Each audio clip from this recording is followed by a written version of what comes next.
Un archipel intact où des traditions matriarcales séculaires bouleversent les normes conventionnelles.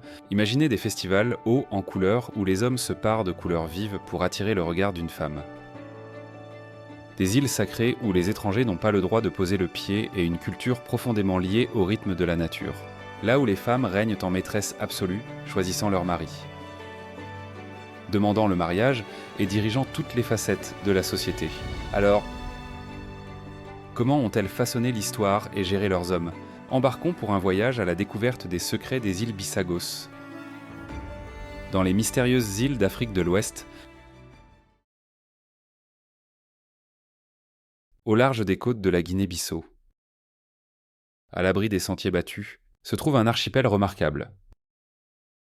Connu sous le nom d'île Bissagos, cette chaîne de 88 îles s'étend dans l'Atlantique, dégageant un charme unique. Mais ces îles ne se résument pas à leur paysage à couper le souffle et à leur environnement luxuriant.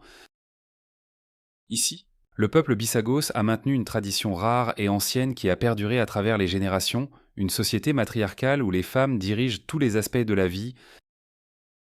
Mais qu'est-ce qui rend cet endroit si différent de la plupart des endroits dans le monde? Depuis des centaines d'années, les femmes Bissagos détiennent le pouvoir sur l'économie, la spiritualité, la loi et la famille. Dans la société Bissagos, ce sont les femmes qui choisissent leur mari, construisent leur maison et décident même de l'orientation de la famille. Tandis que les hommes peuvent pêcher en mer ou cueillir les fruits du palmier sur des arbres imposants, les femmes tissent la trame de la vie communautaire, au sens propre comme au figuré. Qu'est-ce qui maintient cette culture matriarcale si résiliente? Peut-être est-ce la force de ces femmes ou une croyance plus profonde en l'interconnexion de la nature, de la vie et du surnaturel. Dans les îles Bissagos, en particulier sur Orango, l'amour.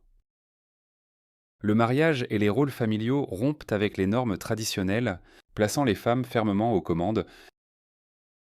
Ici, les femmes initiant les relations, choisissant leur mari, demandent le mariage et décident quand une relation doit prendre fin. Dans cette société matriarcale, l'expression « les femmes sont reines » reflète une vérité profonde. Les femmes détenant l'autorité sociale et spirituelle sur l'île, comme l'explique l'historienne Helena Marx. La tradition est profondément ancrée dans la vision du monde des Bissagos. Les femmes ne sont pas seulement des décideurs, elles sont les leaders naturels de la vie. Marquesana, 2023. Les femmes Bissagos choisissent leur mari, demandant le mariage et mettent fin aux relations incarnant l'indépendance et la force. Tandis que les hommes contribuent par la pêche et la cueillette, ils comprennent que ce sont les femmes qui façonnent le chemin de leur société, la reine Bamba. Une figure historique illustre ce pouvoir. Il y a plus d'un siècle, elle a établi une structure sociale donnant aux femmes une influence inégalée, créant une communauté où les femmes règnent. Cet ordre dirigé par les femmes est célébré dans des festivals au sein de villages comme Etikoga, où les hommes s'habillant de couleurs vives pour attirer de futures épouses. Qu'est-ce qui vous surprend le plus dans une société où les femmes dirigent tout? Une telle structure pourrait-elle bénéficier à d'autres sociétés? Laissez vos réflexions dans les commentaires ci-dessous. Imaginez un endroit où les demandes en mariage ne viennent pas des hommes. Au lieu de cela, ce sont les femmes qui font le choix, qui tendent la main à l'homme qu'elles souhaitent épouser. Sur l'île d'Orango, l'une des 20 îles habitées de l'archipel des Bissagos, c'est plus qu'une tradition, c'est un pilier de la société. Dans cette société, les femmes font plus que demander en mariage. Elles construisent également les maisons, gèrent les affaires familiales et prennent des décisions qui ont un impact sur toute la communauté. C'est un héritage enraciné dans le règne de la reine Bamba il y a plus d'un siècle, qui a apporté une influence sans précédent aux femmes d'Orango. Comme l'a expliqué l'historien Alfredo Pereira dans une étude récente, le règne de la reine Bamba a solidifié une fondation matriarcale qui a façonné la vie sociale et spirituelle d'Orango depuis des générations. Pereira, 2022. Aujourd'hui, dans le village d'Etikoga, la plus grande tabanka de l'île, ces traditions se déroulent lors de célébrations animées et de rassemblements communautaires. Prenez le récent mariage de Sarita et Tino, 2 résidents nés et élevés à Etikoga. Selon la coutume, le rôle de Sarita en tant que femme dans leur relation lui a donné le pouvoir d'initier la demande en mariage. Tandis que Tino s'habillait de couleurs vives pour attirer son regard, c'est finalement Sarita qui a choisi d'unir leur vie, reflétant la confiance de la communauté en l'agence féminine. Cela peut sembler inhabituel dans de nombreuses régions du monde, mais à Orango, c'est simplement ainsi que les choses se font. Des générations de femmes Bisagos ont embrassé leur rôle de décideurs et de leaders spirituels, mais ces dernières années, l'influence occidentale a commencé à remettre en question ces coutumes. Les jeunes générations voient de petits changements. Elles sont prêtes à abandonner le fait de s'agenouiller. N'est-ce pas un soulagement de décharger les hommes de ce fardeau? Voulez-vous que votre femme soit celle qui prend toutes les décisions? Commentez oui ou non ci-dessous pour nous le faire savoir. Maintenant, venez à un festival animé sur les îles reculées des Bisagos, où les gens se déplacent au rythme des tambours, leur corps ornés de costumes fabriqués à partir de feuilles et d'écorces. Ces costumes traditionnels, portés par le peuple Bisagos lors des cérémonies et des célébrations, les costumes sont principalement fabriqués à partir de matériaux naturels tels que des feuilles de palmier, de l'écorce et des fibres végétales. Le peuple Bisagos sélectionne avec soin les matériaux provenant d'arbres tombés naturellement, protégeant ainsi l'environnement. Les feuilles et l'écorce sont habilement utilisées par les gens, arrangées, nouées et tressées, souvent décorées de motifs ou d'accessoires en pierre, en os d'animaux ou en coquillages. Selon les croyances locales, chaque feuille, chaque bande d'écorce et chaque tissage complexe de ces costumes sont considérés comme un pont entre les mondes, le monde physique dans lequel ils vivent et le royaume spirituel qui les guide. Un aîné de la communauté ou un chef spirituel peut porter des motifs plus élaborés, avec des détails supplémentaires et des motifs symboliques qui représentent la sagesse et la direction. D'un autre côté, les costumes portés par les jeunes hommes et femmes peuvent être plus simples, symbolisant leur rôle d'apprenant et de contributeur au sein du tissu social. Les anthropologues et les organisations culturelles documentent et préservent ces activités, les considérant comme des éléments essentiels de la culture Bisagos et du patrimoine culturel mondial, garantissant que ces anciens liens avec la nature et la tradition perdurent pour les générations futures. The Bisnele. Imaginez-vous en train de déguster une prise fraîche des eaux cristallines de l'Atlantique, cuisinée avec les ingrédients les plus naturels. Le goût c'est vraiment attrayant, n'est-ce pas? Mais avant de commencer, j'ai une demande de 10 secondes pour vous tous. Si vous pouvez nous aider, veuillez cliquer sur le bouton d'abonnement et activer la cloche de notification pour être toujours les premiers à recevoir nos nouvelles vidéos et notre contenu passionnant. Cela signifierait beaucoup pour nous. En retour, nous nous engageons à rendre cette émission encore meilleure pour vous. Marché conclu. Entourés de riches ressources marines et forestières, les insulaires Consik pour Alzimi ont créé une tradition culinaire aussi unique que savoureuse dans les îles Bisagos. Vivant près de la mer, les Bisagos dépendent fortement du poisson frais et des fruits de mer. Qu'ils pêchent quotidiennement, le mérou, le vivano, les crevettes et le crabe sont des aliments de base de leur alimentation. Souvent grillés ou cuits à la vapeur pour préserver leur saveur délicate, servis avec des herbes et des épices naturelles comme l'ail. L'oignon et le piment. Ces plats capturent la fraîcheur de l'océan. L'un des plats les plus appréciés des îles est le caldo de peixe. Ekiti kisit, une soupe de poisson spéciale qui combine du poisson frais, des oignons, de l'ail, du piment et des légumes locaux. Cette soupe est connue pour sa saveur riche et légèrement épicée qui met en valeur l'approche des Bijagos en matière de nourriture. Simple, nourrissante et pleine de goût, le haro de marisco. Un plat de riz aux fruits de mer est un autre favori du peuple Bisagos.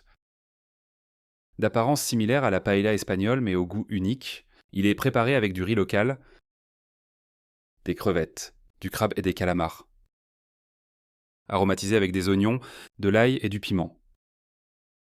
L'harmonie des fruits de mer frais et des épices douces, chaque bouchée offrant un mélange de saveurs qui reflète la vie côtière des îles. Les huîtres des îles Bisagos sont un mets délicat, récoltées dans les eaux côtières propres qui entourent les îles, connues pour leur saveur riche et légèrement saumâtre. Ces huîtres sont souvent consommées crues avec un filet de citron ou légèrement grillées sur un feu de charbon de bois.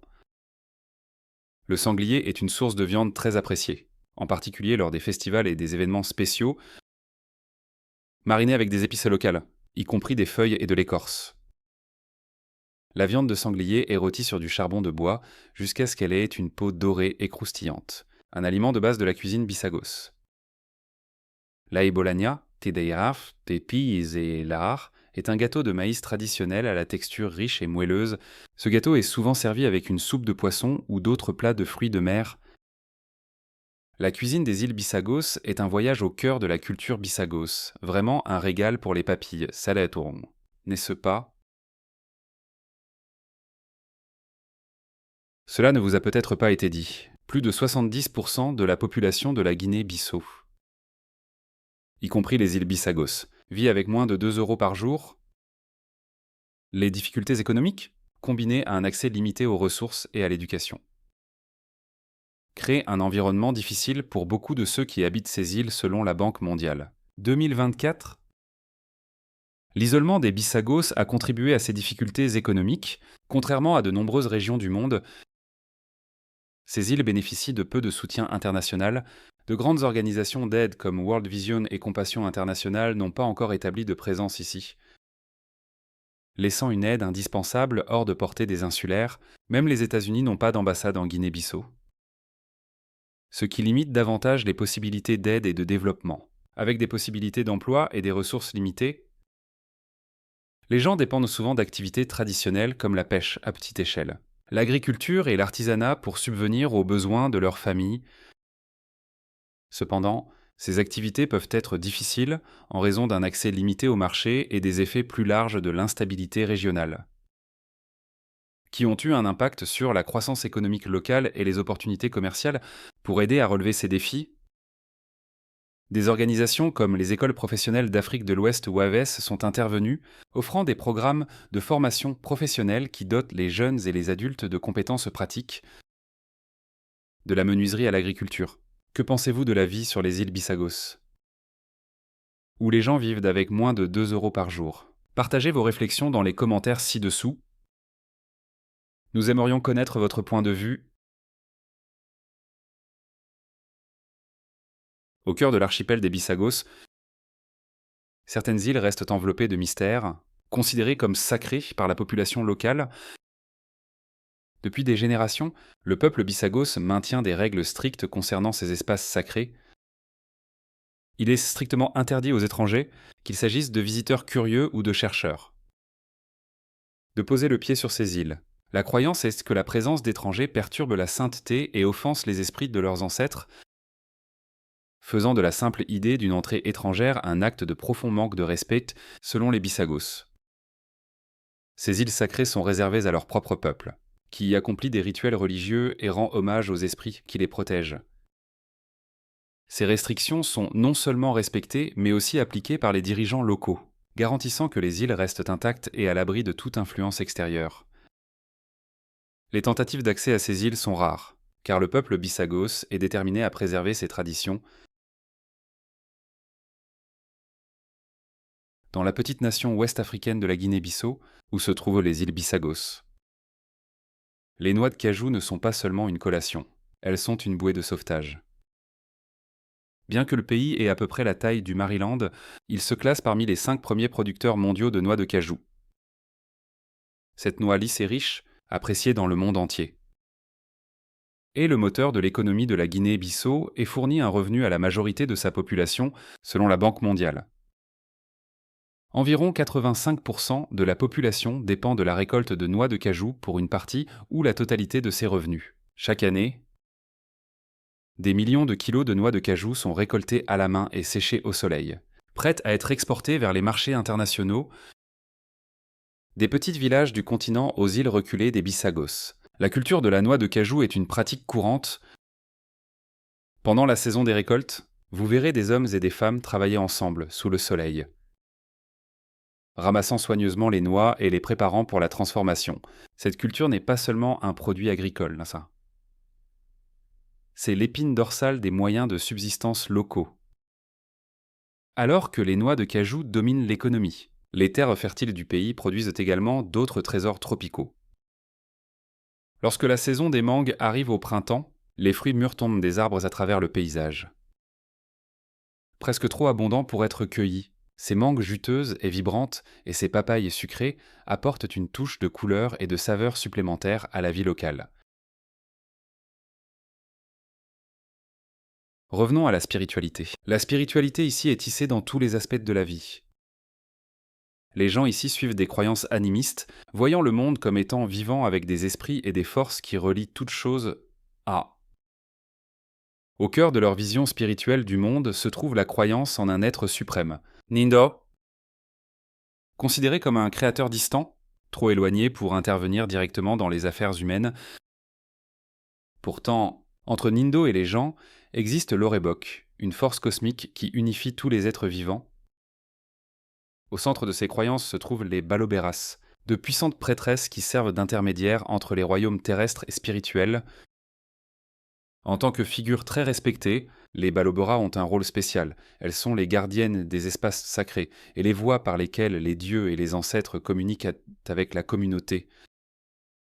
Les gens se tournent vers elles pour obtenir des conseils, la guérison et un soutien spirituel. Et elles sont vénérées pour leur capacité à canaliser la sagesse de l'Orebok et à se connecter avec les esprits des défunts. Ces espaces sacrés, connus sous le nom de Sbalobar, sont des zones protégées où les Balobras accomplissent des rituels pour honorer les esprits et demander des bénédictions ou des conseils. Seuls quelques-uns peuvent entrer dans ces lieux où des statues et des objets, connus sous le nom d'Iranis, représentent les esprits des ancêtres et l'Orebok lui-même. Dans une société qui respecte profondément la nature et le monde des esprits, ces croyances sont essentielles à la préservation de l'identité culturelle des Bisagos. À travers l'animisme, le peuple Bisagos trouve un sens, des conseils et un lien profond avec sa terre, ses ancêtres et les forces qui, selon lui, soutiennent la vie. Qu'en est-il de la vie quotidienne ici ? Dans les îles Bisagos, la vie quotidienne est façonnée par une division harmonieuse du travail où les hommes et les femmes assument des rôles complémentaires. Cette structure soutient l'autosuffisance de la communauté, les hommes et les femmes remplissant des responsabilités distinctes qui équilibrent la survie et la tradition. Les hommes se concentrent sur des tâches physiques exigeantes qui les emmènent dans la nature ou en haute mer. La pêche est une activité de base fournissant de la nourriture et des ressources commerciales, et les hommes passent souvent des heures sur de petits bateaux en bois, jetant des filets ou pêchant à la main dans les zones côtières. Un autre devoir essentiel est la cueillette du chabeu, le fruit du palmier. Cette tâche n'est pas pour les âmes sensibles. Les hommes escaladent des palmiers imposants, certains atteignant plus de 20 mètres, en utilisant simplement une corde faite de feuilles de palmier à de telles hauteurs. Chaque pas exige précision et équilibre, car tout faux pas peut porter malheur. Pendant que les hommes s'attaquent à ces tâches à haut risque, les femmes des îles Bisagos assument les responsabilités plus proches de la maison. Elles gèrent les tâches ménagères, préparent la nourriture et transforment les ressources locales en produits de première nécessité. Les femmes sont habiles à conserver le poisson, à moudre les céréales et à préparer des plats traditionnels qui nourrissent leur famille. Au-delà des tâches ménagères, les femmes travaillent également dans de petits potagers et jouent un rôle important dans l'économie de l'île en créant et en vendant de l'artisanat ou des nattes faits à la main. Ce qui contribue au revenu familial. La structure sociale n'est pas seulement matriarcale, mais aussi imprégnée de mythologie, remontant à l'histoire d'une puissante figure ancestrale. Selon la légende, la première femme à cohabiter ces îles a été bénie de 4 filles, chacune d'entre elles se voyant accorder un domaine unique sur un élément essentiel de la vie. Ce mythe constitue le fondement du système de clans des Bisagos, reliant chaque clan à un aspect spécifique du monde naturel et spirituel, une connexion qui guide leur mode de vie jusqu'à ce jour, les 4 filles Orakuma. Omenka, Oraga et Ogub sont vénérés comme les matriarches des principaux clans de l'île, chacune incarnant et supervisant un élément crucial de l'existence. Orakuma L'aîné a reçu le contrôle de la terre et des cérémonies sacrées qui honorent leurs ancêtres. Les Atetek, son clan est devenu le gardien du sol et de sa fertilité, responsable de veiller à ce que la communauté respecte la terre. Omenka, d'autre part, a reçu le pouvoir sur la mer et tout ce qu'elle contient, des pratiques de pêche aux rituels honorant l'abondance de l'océan. Ses descendants portent les connaissances et les compétences de la navigation maritime, ce qui en fait les gardiens des eaux environnantes. La troisième fille, Oraga, a reçu les pouvoirs de la nature elle-même, le contrôle de la pluie, du vent et des forêts de l'île. Son clan est responsable du maintien de l'équilibre des saisons et des ressources naturelles qui soutiennent le peuple Bissagos. Enfin, Ogub s'est vu confier la sagesse spirituelle, servant d'intermédiaire entre le peuple et le monde des esprits. Sa lignée est devenue les guides spirituels, supervisant les rituels, les pratiques animistes et la connexion à leur époque. La force spirituelle unificatrice. La vie sur les îles Bissagos est un modèle de vie durable enraciné dans un profond respect de la nature et une gestion des ressources basée sur la communauté. Les insulaires dépendent des ressources locales, la pêche, l'agriculture et la cueillette, pour subvenir à leurs besoins tout en préservant l'environnement pour les générations futures. Soit. La pêche est vitale à la fois pour l'économie et la subsistance des Bissagos, menée avec des techniques ancestrales. Les hommes pêchent à partir de petits bateaux en bois non motorisés, utilisant des filets et des pièges traditionnels conçus pour éviter la surpêche. Cette approche aide à maintenir les populations de poissons, garantissant que les pêcheries de l'île restent viables. L'agriculture complète la pêche. Les familles cultivant du riz et des légumes dans de petits champs. Les Bissagos pratiquent l'agriculture itinérante, permettant à la terre de se reposer et de retrouver naturellement sa fertilité. Cette technique fournit non seulement de la nourriture, mais maintient également le sol en bonne santé. Les palmiers sont une autre ressource clé. Appréciés pour leurs utilisations culturelles et pratiques, ils produisent un tchabu, un fruit utilisé pour fabriquer de l'huile de palme et du vin, tous deux essentiels dans la cuisine et dans les rituels qui relient la vie quotidienne aux traditions spirituelles. Le vin de palme, partagé lors des célébrations, renforce les liens communautaires. De cette manière, le peuple Bissagos vit en harmonie avec son environnement, ne puisant dans la terre et la mer que ce dont il a besoin. Sur les îles Bissagos, les soins de santé sont un mélange de pratiques traditionnelles et occidentales, les guérisseurs et les sages-femmes locaux jouant un rôle vital dans la communauté. Alors que l'accès limité aux installations médicales modernes présente des défis, les gens s'appuient fortement sur les connaissances traditionnelles transmises de génération en génération. Les guérisseurs locaux, comme Domingos, sont des figures essentielles, respectées pour leur profonde compréhension des plantes médicinales et des remèdes naturels.